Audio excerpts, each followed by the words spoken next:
Masyarul muslimin yang dirahmati oleh Allah Subhanahu wa taala, disebutkan bahwa Utsman bin Affan radhiyallahu anhu dalam kitab Man Yastari 'alal Jannah disebutkan telah dalam tanda kutip membeli surga 2 kali. Ini disebutkan demikian karena Utsman bin Affan ini begitu luar biasa dalam memberikan hartanya, berzakat, infak, sedekah, wakaf, dan jihad dengan menggunakan hartanya. Maka disebutkan dalam kitab tadi bahwa jihad harta, perjuangan dengan harta memiliki posisi yang sangat mulia di sisi Allah Subhanahu wa taala.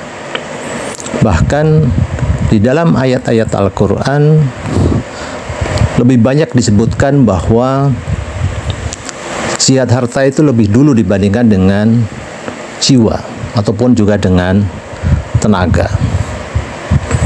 Maka memang ini sesuai dengan fitrah manusia yang disebutkan dalam surat Ma'arij ayat 19 bahwa innal insana khuliqa halu'a, bahwa sesungguhnya manusia itu suka mengeluh dan kikir. Jadi sifat manusia suka mengeluh, ya, kekurangan harta dan seterusnya, kekurangan ini dan itu seterusnya, itu sudah bawaan dari sananya. Dan kemudian kikir ketika dia memiliki harta. Kenapa? Karena dia merasa harta itu didapatkan atas jerih payahnya. Berbeda dengan jiwa, berbeda dengan kesehatan kita, dengan nyawa kita, ya, yang kita tidak melakukan usaha pun kita sudah diberikan, yes, oleh Allah Subhanahu wa taala. Nah, contohnya kita lihat di dalam surat As-Saff, ya, ayat 10, 11 itu disebutkan. Ya ayyuhalladzina amanu hal adullukum 'ala tijaratin tunjikum min 'adzabin alim. Tu'minuna billahi wa rasulihi wa tujahiduna fi sabilillahi bi amwalikum wa anfusikum. Ketika Allah memerintahkan kepada manusia orang-orang yang beriman, ya, sebuah perniagaan yang bisa mengentaskan kita dari siksa api neraka, yaitu berjihad, ya, fisabilillah di jalan Allah dengan harta dan jiwa. Ya, jadi harta dulu disebutkan oleh Allah Subhanahu wa taala.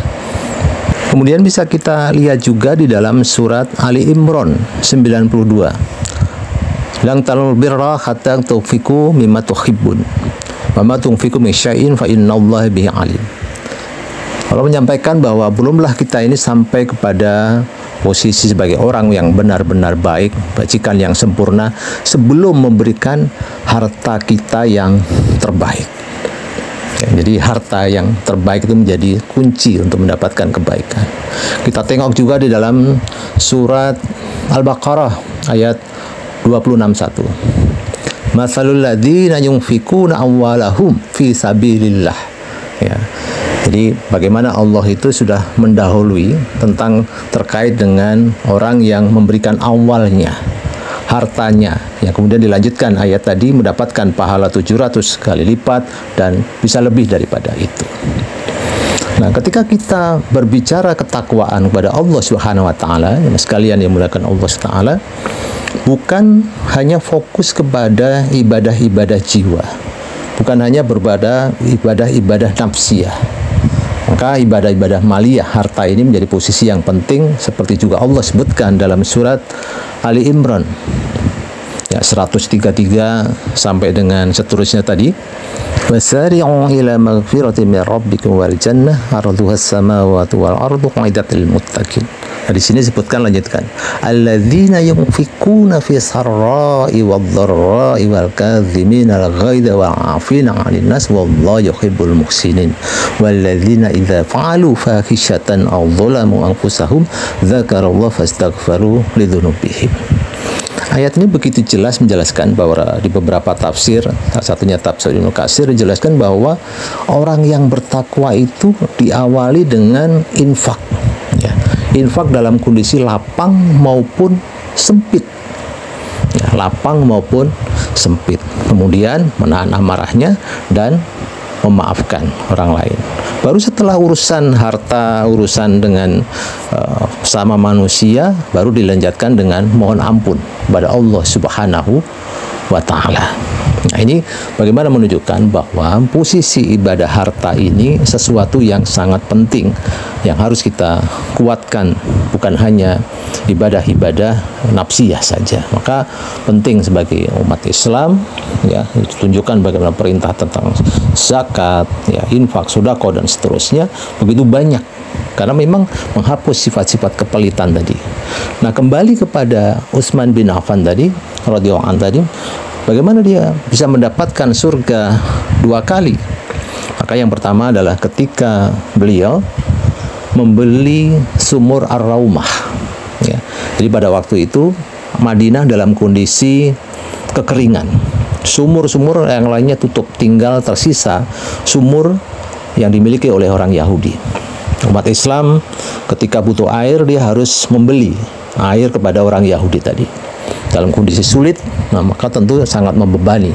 Kemudian orang-orang tadi, umat menghadap kepada Rasul, ya Rasul, kami kesulitan air, hanya ada air yang dimiliki oleh Yahudi dan kami harus membayar. Maka Rasulullah mengatakan, siapa yang bisa membeli sumur Ar-Raumah tadi untuk umat, maka baginya surga. Masya Allah, Utsman tanya kepada Rasul, apakah berlaku untuk saya juga? Dijawab, iya, berlaku untuk dirimu juga.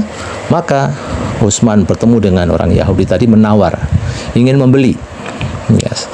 Sumur tadi ternyata Yahudi tadi tidak menjualnya, tapi setelah dinego, barulah kemudian Utsman bisa membeli separuh.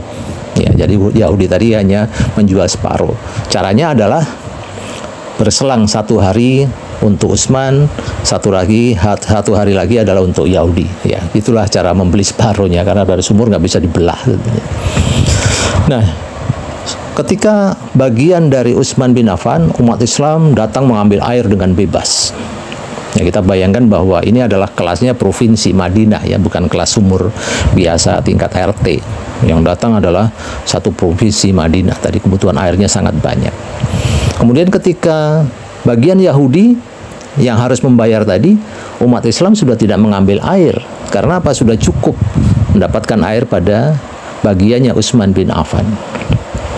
Lama-lama Yahudi ini komplain, protes kepada Utsman. Utsman, saya rugi, saya nggak dapat keuntungan sama sekali karena mereka sudah cukup airnya pada pembagian waktu untukmu. Kalau begitu aku jual semuanya.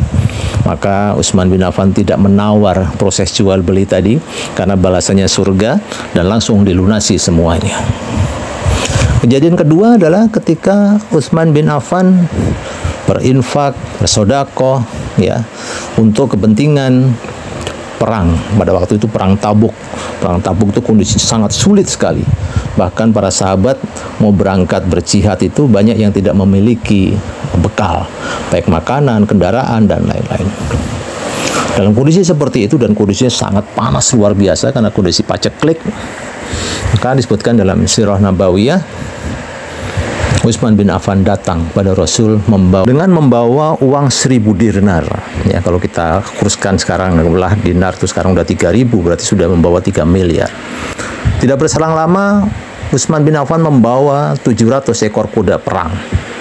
Dilanjutkan berikutnya membawa 900 ekor onta bersama dengan bekalnya. Ya, ini tentu jumlah yang sangat luar biasa. Kalau dijumlah bisa sudah puluhan miliar yang dibawa oleh Utsman bin Affan. Maka beliau mendapatkan tanda petik bahwa Utsman ini membeli surga dengan 2 kali, ya, melalui infak sedekah yang terbaiknya. Nah, mari jamaah sekalian kita ambil hikmahnya. Bagaimana kita bahwa untuk menjadi hamba-hamba Allah yang bertakwa, dekat dengan Allah, mendapatkan keberkahan, bahwa ibadah maliyah harta ini menjadi sesuatu yang penting. Kemudian tentu diperkuat dengan ibadah-ibadah nafsiyah, dengan sholat kita, puasa kita, zikir kita, baca sholawat kita, baca Al-Quran kita, dan lain-lain. Sehingga keimanan kita, ketakwaan kita menjadi sempurna antara hablum minallah dengan hablum minanas. Kapan lagi mendapatkan surga? Yuk segera. Assalamualaikum warahmatullahi wabarakatuh.